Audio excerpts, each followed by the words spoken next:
Magandang gabi po. Ako si Roldan. May ibabahagi sana akong kwento na nangyari noong 1993 sa probinsya namin. Totoong karanasan ito at hanggang ngayon kapag naaalala ko, kinikilabutan pa rin ako. Sana ay may bahagi mo ito sa iyong mga taga-subaybay. Noong taong 1993, 22 anyos pa lang ako noon. Nagtatrabaho ako sa isang maliit na talyer sa may bayan. At dahil malayo ang inuuwian ko, madalas ay hating gabi na ako makauwi kasama ang mga kaibigan ko. Ang mga kasama ko noon ay sina Angelo, Manny, Lito at Baste. Kaming lima ang laging magkakasama sa lakaran. Isang gabi, matapos ang aming overtime sa talyera, nakaramdam kami ng matinding gutom. Pare, parang gusto ko ng barbecue sabi ni Angelo habang nagpupunas ng mantsa ng langis sa kamay. Sumagot naman si Manny. Saan naman tayo makakahanap ng barbecue sa ganitong oras? Alas 11 na ng gabi. Sarado na ang mga tindahan sa palengke. Naglakad-lakad kami sa kahabaan ng madilim na kalsada sa gilid ng tulay. Doon namin napansin ang isang maliit na kariton na may usok at amoy ng inihaw na karne. Nagkatinginan kaming lima. Nakapagtataka dahil wala namang nagtitinda doon tuwing gabi sa pagkakaalam namin. Ayun may tindahan pa pala doon sa tapat ng malaking puno ng akasya. Turo ni Lito sa isang maliit na liwanag mula sa gasera. Lumapit kami sa pwesto. Dalawa silang nagtitinda. Isang matandang babae na nakayuko at isang batang babae na siguro ay nasa 12 taong gulang lang. Kakaiba sa kanila, hindi sila nagsasalita at tila napakaputla ng kanilang balat sa ilalim ng malamlam na ilaw. Aling tindera, magkano po tong stick ng barbecue nyo? Tanong ni Basde habang sumisilip sa mga nakahanay na karne. Hindi sumagot ang matanda. Turo lang siya ng turo sa mga stick. Ang karne ay mapula-pula at tila sariwang-sariwa pa. Hindi tulad ng karaniwang nabibili na may timpla na ng toyo at kalamansi. Ang weird naman ng mga to.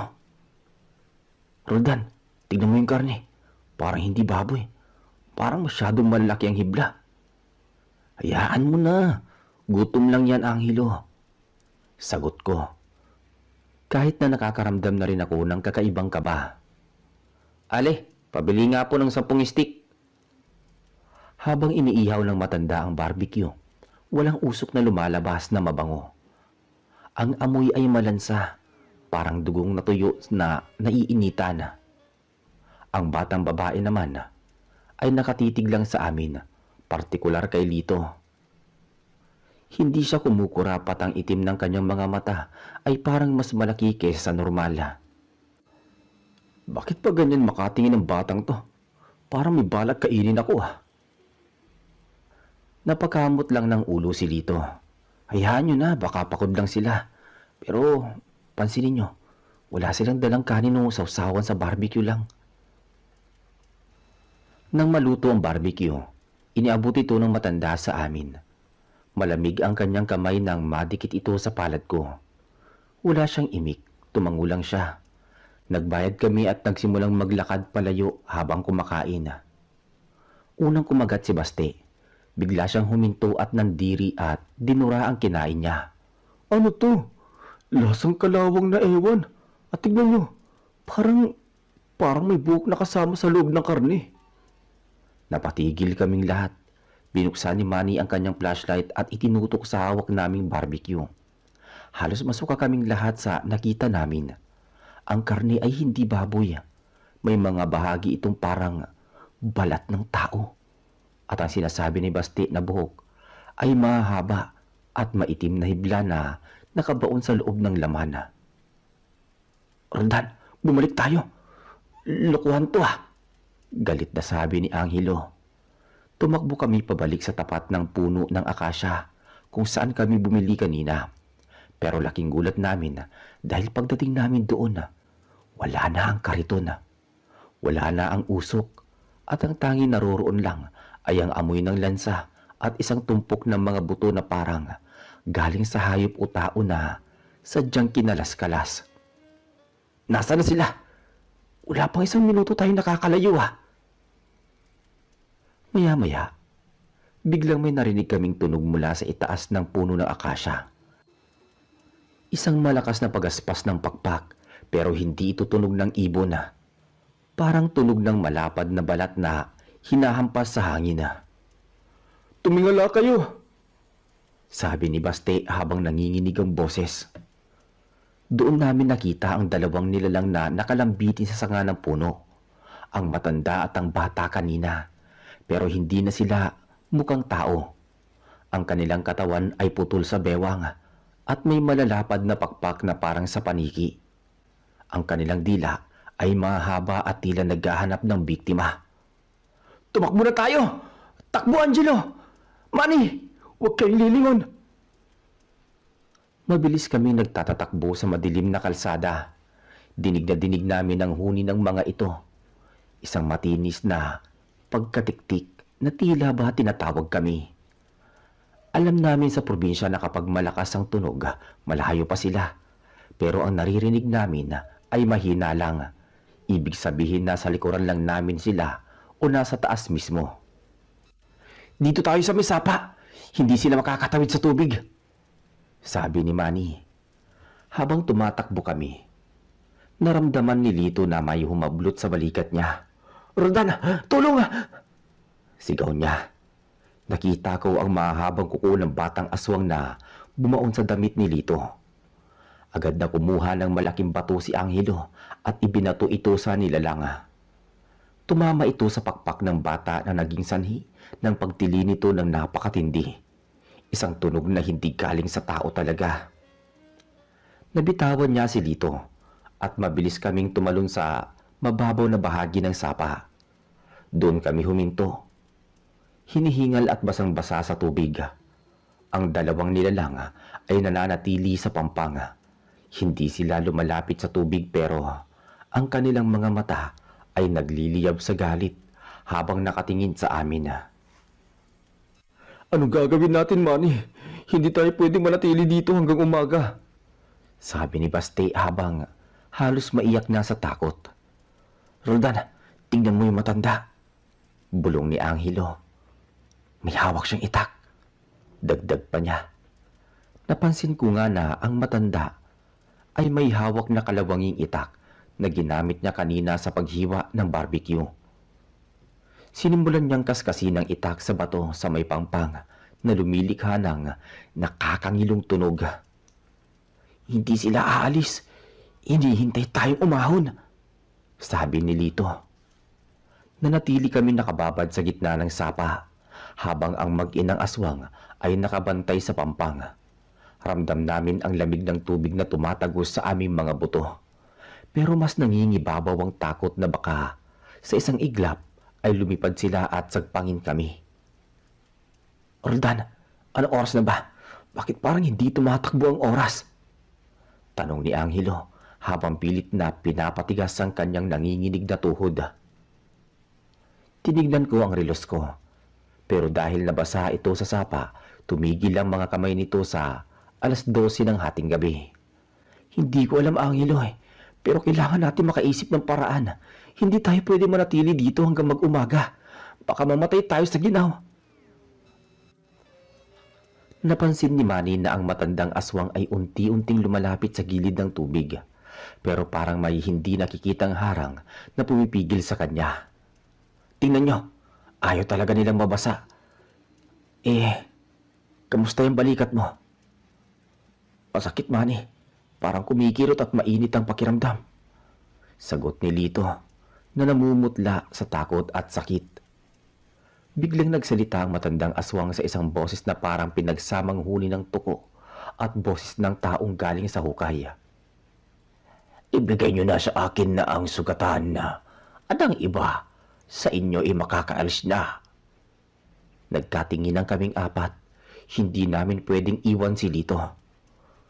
Huwag kayong makikinig, Baste, Angelo. Huwag kayong bibigay. Mag-inang demonyo kayo. Hindi namin ibibigay ang kaibigan namin.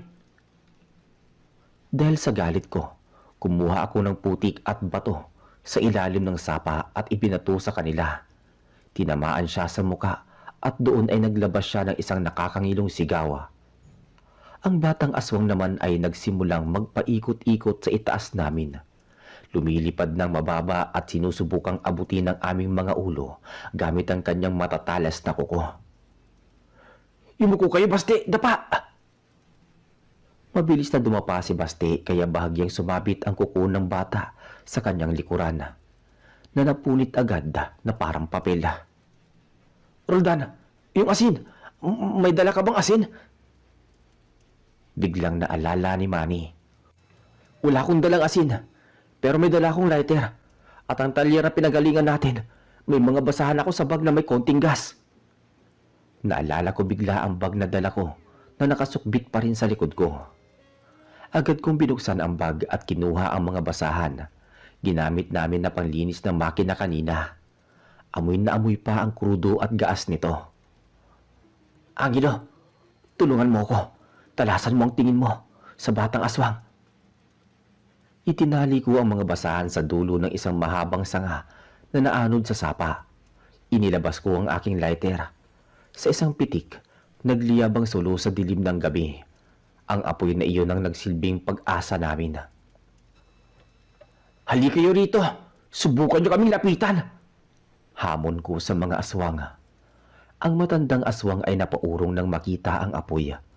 Ang mga aswang, kahit gaano katapang sa dilim, ay takot sa apoy dahil alam nilang kaya silang sunugin ito. "Lito, Manny, Basti, dahan-dahan tayong maglakad pa ibaba ng sapa. Huwag tayong aahon hanggat hindi natin natatanaw ang mga ilaw ng kalsada sa kabila." Habang naglalakad kami sa gitna ng sapa, sumasabay sa amin ang dalawang nilalang sa may pampang. Ang matanda ay naglalakad sa lupa, habang ang bata ay palipad-lipad sa mga sanga ng puno. Ang kanilang mga mata ay parang mga baga ng sigarilyo sa dilim, pula at nagmamasida. "Rodan, tingnan mo yung bata. Parang may kinakain siya," bulong ni Baste. Nang itutok ni Manny ang flashlight, nakita namin kinakain ng batang aswang ang isa sa mga barbecue na tinapon namin kanina. Pero sa liwanag ng flashlight, malinaw na namin itong nakita. Hindi iyon karne ng hayop. Mukha itong daliri ng tao na binalot sa taba. "Diyos ko, mga tao ang pinatay nila," sabi ni Angelo habang nasusuka na naman. Biglang tumigil ang matandang aswang sa paglalakad. Tumingala siya sa langit at naglabas ng isang mahabang alulong. Hindi nagtagal, may narinig kaming sagot na alulong mula sa malayong bahagi ng gubat. "May kasama pa sila! Roldan, marami sila!" Sigaw ni Lito na nagsisimula ng magpanik. "Huwag kayong hihinto! Takbo na!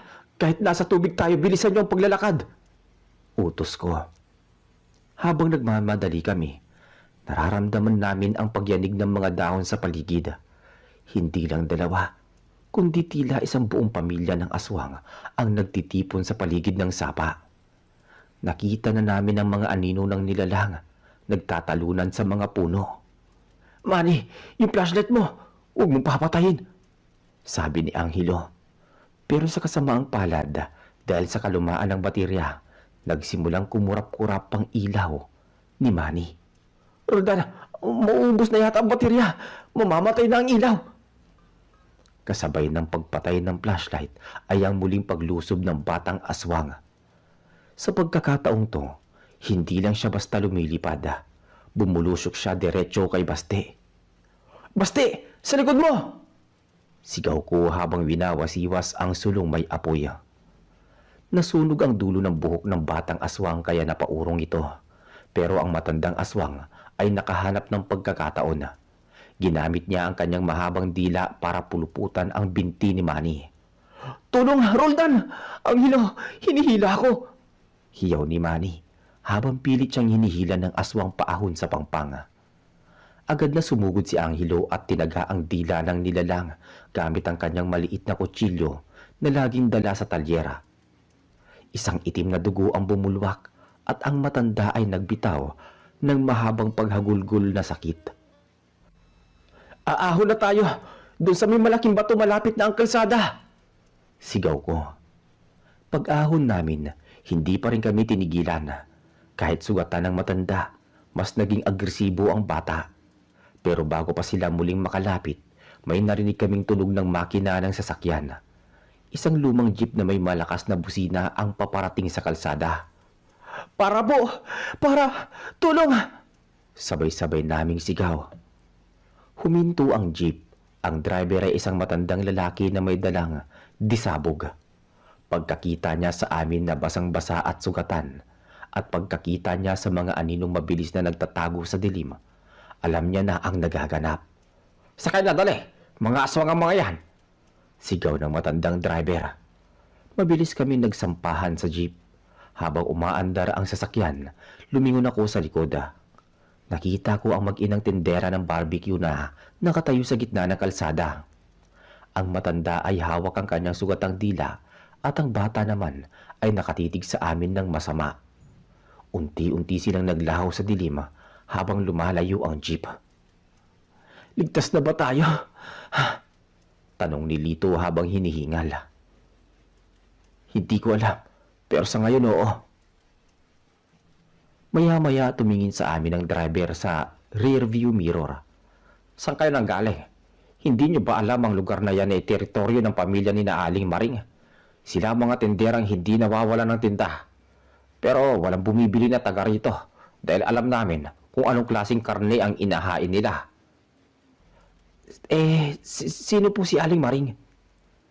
Siya ang pinuno ng aswang dito at ang batang kasama niya apo niya yon na sinasanay niyang mangaso. Paliwanag ng matanda. Nakarating kami sa bayan at agad naming dinala si Lito sa isang albularyo dahil ang sugat niya ay nagsisimula ng mangitim at ang amoy na nabubulok na karne.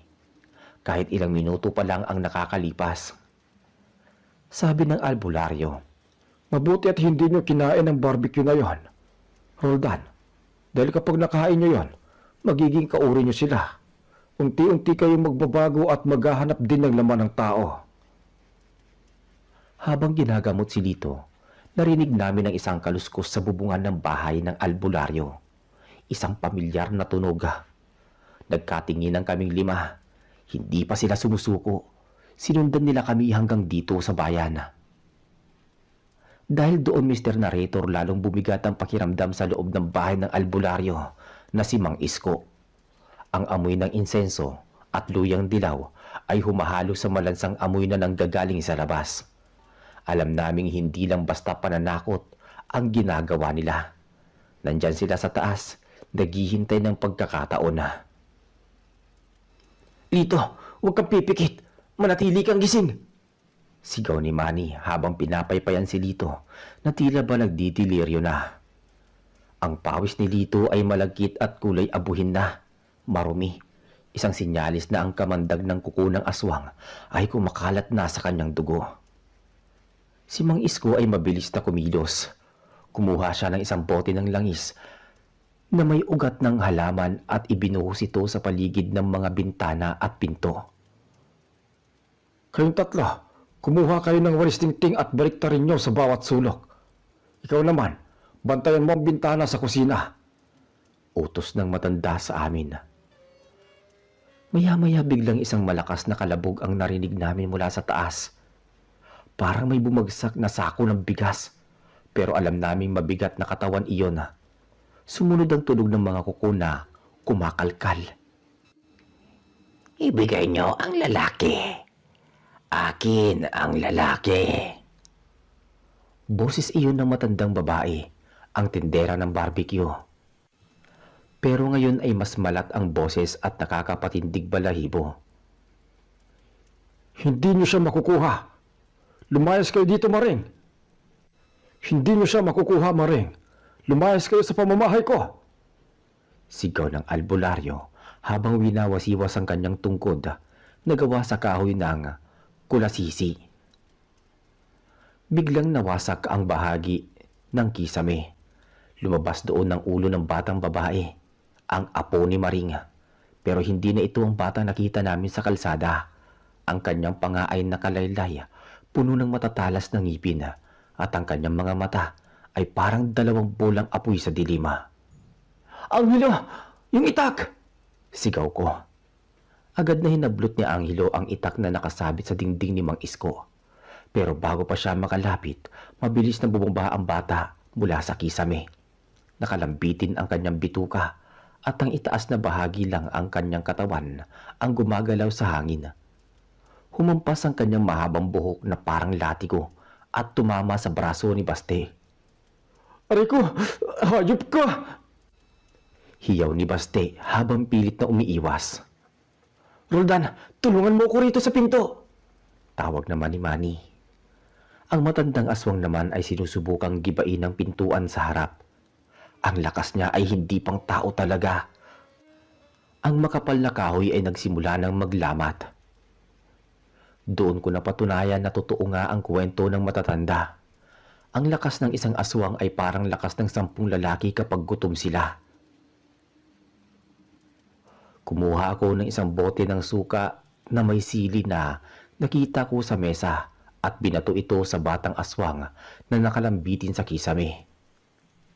Tumama ang suka sa mukha nito. Naglabas ang bata ng isang tili na halos bumasag sa aming mga eardrum. Umusok ang kanyang balat dahil sa asim at ang anghang ng suka. Ngayon na, Angelo! Tagain mo! Utos ko naman. Buong lakas na winasiwas ni Angelo ang itak, pero mabilis na nakailag ang bata at muling umakyat sa butas ng kisame. Pero hindi pa kami nakakahinga ng maluwag nang biglang gumuho ang pintuan sa harap. Pumasok si Aling Maring. Ang kanyang anyo ay mas nakakasindak kaysa kanina. Ang kanyang balat ay tila balat ng ahas na nagbabakbak. At ang kanyang kuko ay mahaba pa sa daliri ng tao. Ibigay niyo sa akin ang isang yan. Angil niya habang tumutulo ang malapot na laway sa may sahiga. Hinarap siya ni Mang Isko. Maring, huling babala ko na ito. Kapag hindi ka umalis, gagamitan kita ng nakamamatay na pangontra. Tumawa ang matanda. Isang tawa na parang tuyong dahon na kinakalos. Wala ka magagawa, Isko. Gutom ang aking apo. Kailangan namin na sariwang atay. Maya-maya, biglang sumugod si Aling Maring kay Mang Isko. Sa bilis ng pangyayari, hindi namin namalayan na nakalapit na siya. Pero bago pa siya makadapo sa matanda, binuhos ni Mang Isko ang isang maliit na sisidlan na puno ng bainga o asina na hinaluan ng abo ng palapa ng nyog na pinagpala at binasbasan na. Isinaboy ito ni Mang Isko sa dibdib ng nilalang. Isang nakakakilabot na sigaw ang namayani sa buong bahay. Ang bahagi ng katawan ni Maring na natamaan ng asin at ng abo ay tila nalulusaw at nagbabaga. Napaatras siya palabas ng pinto habang ang kanyang apo ay sumusunod sa kanya. Tila natatakot din sa ginagawa ni Mang Isko. Hindi pa tayo tapos. Babalik kami. Susundan namin kayo kahit sa panaginip. Tandaan niyo yan. Banta ni Maring bago siya tuluyang lumipad pa itaas at naglaho sa kadiliman ng gubat. Natahimik ang paligid. Maliban sa mabigat na baghinga naming 5. Si Lito naman ay tuluyan nang nawalan ng malay. Pero ang pangingitim ng kanyang sugat ay tumigil na. Mr. Narrator, akala namin ay tapos na ang lahat ng gabing yon. Pero nang tignan ni Mang Isko ang sugat ni Lito, napapailing siya. Bakit po, Mang Isko? Ligtas na ba si Lito o hindi pa? Tanong ni Manny. Tumingin sa amin ng albularyo ng may lungkot sa mga mata. Napaalis natin sila, pero naiwan ang binhi sa loob ni Lito. Kapag hindi natin nahanap ang pinagmulan ng kanilang barbecue, sa loob ng 3 araw, si Lito mismo ang magiging tulad nila. Nagkatingin ang kami ni na Angelo at Baste. Alam namin kailangan namin bumalik sa lugar kung saan namin sila unang nakita, sa ilalim ng punong akasya sa may tulay. Doon nagsimula ang matinding panganiba dahil kailangan naming pasukin ang teritoryo nila para iligtas ang kaibigan namin. Kahit nanginginig ang mga tuhod namin, wala kaming pagpipilian. Sabi ni Mang Isko, ang lason sa katawan ni Lito ay hindi basta-basta gagaling.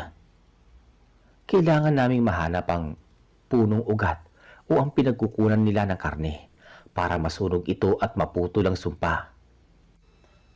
Madaling araw na noon, bandang 3:00, nang bumalik kaming apat ni na Angelo, Manny at Baste sa tulay na yon. Bitbit namin ang mga sulo na gawa sa kawayan at bote ng gas, pati na rin ang mga itak na hiniram namin kay Mang Isko. Roldan, sigurado ka ba rito? Parang mas lalong tumahimik ang paligid ngayon Tanong ni Baste habang palingon-lingon. Kailangan natin itong gawin para kay Lito, Baste.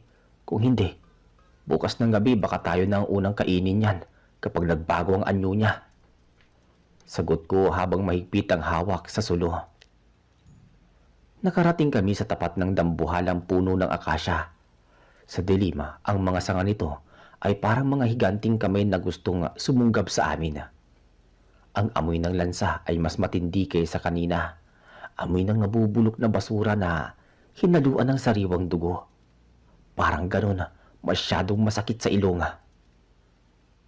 Roldan, tignan mo yung lupa sa ilalim ng puno. Tawag ni Angelo. Itinutok namin ang mga sulo sa ugat ng puno. May nakita kaming mga butas pero hindi ito butas ng daga o ahas. Malaking hukay ito na tila ba may hinila papasok sa ilalim ng lupa. Nakita rin namin ang mga tirang stick ng barbecue. At meron pa ito bahid ng sariwang dugo. Dito nila tinatago ang mga biktima nila. Dito yata sila kumukuha ng karne. Sinundan namin ang bakas ng kaladkad sa lupa hanggang sa makarating kami sa isang liblib na bahagi sa likod ng malaking bato malapit sa pangpang ng ilog. Doon namin nakita ang isang dampa na gawa sa nabulok na kawayan at nipa. Walang ilaw sa loob pero may naririnig kaming tunog na parang may kinakatay. Angelo, dahan-dahan lang. Senyas ko sa kanya. Sumilip kami sa siwang ng dinding. Halos lumabas ang puso ko sa dibdib sa aking nakita. Sa loob ng dampa, nakita namin ang matandang si Aling Maring at ang kanyang apo. Pero hindi na sila lumilipad. Nakaupo sila sa may sahiga at sa harap nila ay ang kariton ng barbecue na nakita namin kanina. Ang bata ay may hawak na braso ng tao at parang tila kinuha lang kanina lang. Gamit ang kanyang matatalas na ngipin, tinapyas niya ang laman nito at tinusok sa mga istik ng kawayan. Ang matanda naman ay nagpahid ng isang itim na likido sa mga karne. Ang sumpa na nagpapanatili sa lasa nito para sa kanilang kauri. Roldan, yung bag ni Lando. Bulong ni Baste habang tinuturo ang isang basag na bakbak sa may sulok. Si Lando ay isang trabahador sa kabilang baryo na nawala noong nakaraang linggo. Diyos ko, ginawa nilang barbecue ang mga nawawalang tao rito. Sabi ni Angelo na nanginginig ang boses. Maya-maya biglang tumigil ang matanda sa paghiwa. Itinaas niya ang kanyang ilong at pumatlang sa hangin. Amoy pawis. Amoy ng mga lalaki galing sa tubig. Angil ni Aling Maring. Takbo na! Agad kong sigaw nang lumingon ang bata sa direksyon ng aming siwang. Hindi na kami nagpaligoy-ligoy pa. Inihagis namin ang mga dalang sulo sa bubungan ng dampa. Dahil gawa ito sa tuyong nipa at kawayan, mabilis na lamang itong nagliyaba. Mamatay kayo sa apoy, mga hayop kayo! Sigaw ni Baste habang naghahagis pa ng bote ng gaas.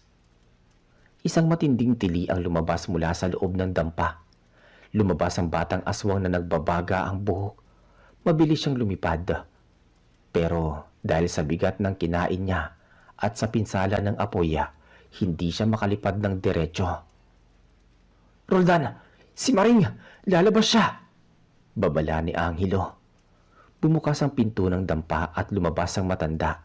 Hawak ang kanyang kalawanging itak. Ang kanyang muka ay puno ng uling at galit. Susunugin niyo ang aming tahanan? Kakainin ko ang inyong mga pusa! Sigaw nito. Sumugod si Aling Maring sa amin ng napakabilis. Pero handa si Angelo. Gamit ang itak na hiniram niya kay Mang Isko na binasbasan ng binditadong tubig, sinalubong niya ng taga ang matanda. Nag-apoy ang pagtama ng kanilang mga sandata. Sa lakas ng impact, napaatras si Angelo. At dito na ako sumingit. Kumuha ako ng isang supot ng asina na ibinigay sa akin ni Mang Isko bago kami umalis at sinaboy ito sa muka ni Aling Maringa. Napasigaw ang matanda, napahawak ang matanda sa kanyang mga mata. Ang aking paningin! Wala akong makita, mga salbahe kayo! Ngayon naman Baste, tulungan niyo ako rito! Pinagtulungan naming itulak ang matanda pabalik sa nagliliyab na dampa.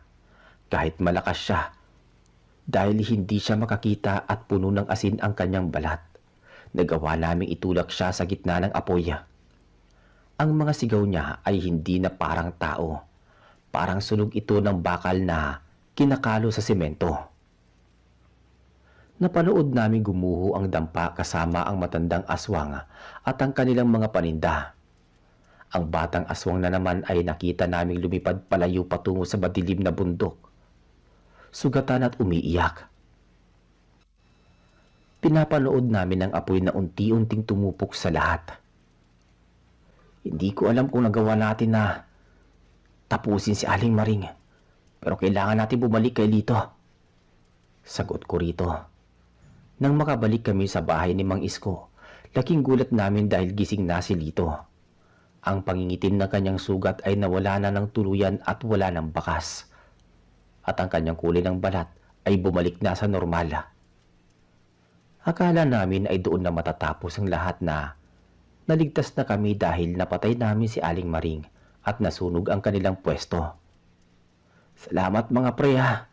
Kala ko talaga katapusan ko na. Sabi ni Lito. Habang iniinom ang pinakulo ang gamot ni Mang Isko. Pero habang nagpapahinga kami sa balkonahin ni Mang Isko, bago sumikat ang araw, napansin ni Manny ang isang bagay sa kalsada. Isang maliit na kariton na may usok. Dahan-dahang dumadaan sa harap ng bahay. Ang nagtutulak nito ay isang batang babae na may balot ang muka ng itim na tela. Tumigil ang kariton sa harap namin. Tumingin ang bata, ang apo ni Aling Maring.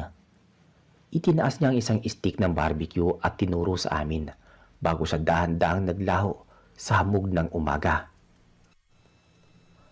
Lumipas ang ilang araw matapos ang gabing yon na sinubukan namin bumalik sa normal na buhay sa talyera. Pero tila may nagbago sa aming magkakaibigan. Si Lito na dating pinakamakulit sa aming lima ay naging tahimik. Madalas siyang nakatulala at tila laging may malalim na iniisip. Isang gabi, naisipan namin mag-inuman sa likod ng talyera para ipagdiwang ang paggaling ni Lito. Bumili si Baste ng alak habang si Manny naman ay naglabas ng mga pulutan. Si Angelo ang nakatoka sa pag-aasikaso ng baso, kumbaga tanggero. O Lito, uminom ka muna para naman bumalik yung sigla mo. Alok ni Angelo habang inaamot ang baso. Tumangulang si Lito at uminom, pero napansin ko na hindi siya humahawak sa mga pagkain na nasa mesa. Ang dala namin chichirya at karning lata ay hindi niya ginagalaw. Pare, bakit ayaw mo kumain? Masarap tong luto ni Manny oh. Tanong ko sa kanya. Tumingin si Lito sa akin dahil ang mga mata niya ay parang may kakaibang kinang, hindi tulad ng dati. Roldan, hindi ko alam pero parang wala akong panlasa sa mga pagkain yan. Parang to yung karton ng pakiramdam ko sa lalamunan ko. Sabi niya. Habang nagpapatuloy ang aming inuman, biglang may naamoy kaming pamilyar. Isang malansang amoy na humahalo sa usok ng gabing yon. At mula sa madilim na bahagi ng kalsada sa labas ng talyera, nakita namin ang anino ng isang batang babae na naglalakad. May dala siyang basket. Tumigil ang bata sa tapat ng aming bakod. Barbecue! Bili na kayo ng barbecue! Baka gusto nyo. Sabi niya. Napatayo kaming apat ni na Angelo, Manny at Baste. Hinablot agad ni Angelo ang wrench sa ibabaw ng mesa. Ikaw na naman! Lumayas ka rito! Sigaw niya. Pero ang bata ay hindi natakot. Ngumiti lang siya sa amin. Isang ngiting punong-puno ng matatalas na ngipin at iniwan ang basket sa tapat ng gate bago mabilis na tumakbo patungo sa kadiliman. Huwag niyong lalapitan yan. Babala ko sa kanila. Pero bago pa kami makakilos, mabilis na tumayo si Lito. Parang wala siya sa kanyang sarili. Naglakad siya palapit sa gate at kinuha ang basket. Lito, ibigay mo yan dito. Itapon natin yan. Sabi naman ni Manny. Humarap sa amin si Lito. Doon namin nakita ang nakakakilabot na pagbabago. Ang kanyang mga kuko ay nagsisimula ng humaba. At ang kanyang balat ay nagiging kulay abo na rin. Maputla kumbaga katulad ng balat ni Aling Maringa. Roldan, Angelo, ang bango na ito. Bulong ni Lito. Binuksan niya ang basket. Puno ito ng mga inihaw na barbecue na gawa sa maputlang karne. Kumuha siya ng isa at mabilis na kinagat ito. Hindi siya nandidiri, sa halip ay tila nasasarapan siya habang ninunguya ang laman na may kasama pang buhok at dugo.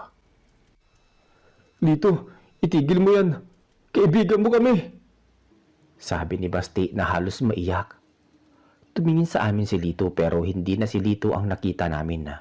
Ang kanyang panga ay lumaylay na rin at ang kanyang mga mata ay naging pula na parang baga.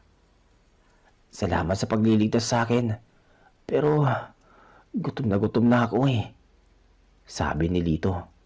Sa isang iglap, tumalon si Lito sa pader ng talyer at mabilis na tumakbo patungo sa gubat. Dala ang basket ng barbecue. Sinubukan naming habulin siya pero napakabilis niya na. Nawala siya sa dilim kasabay ng tunog ng pagaspas ng mga pakpak sa itaas ng mga puno. Doon natapos ang aming pagkakaibigan. Kinabukasan, nalaman namin na may natagpo ang bangkay sa kabilang baryo. Isang lalaki na nawawala ang atay at puso. Alam namin si Lito ang may gawa noon na. Simula noon na, kapag hating gabi at nakaririnig kami ng tik-tik sa may bubungan, hindi na kami lumalabas.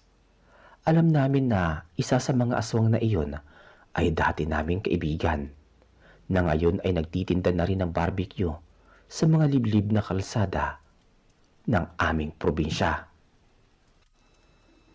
Hinding-hindi ko makakalimutan ang huling tingin ni Lito sa amin.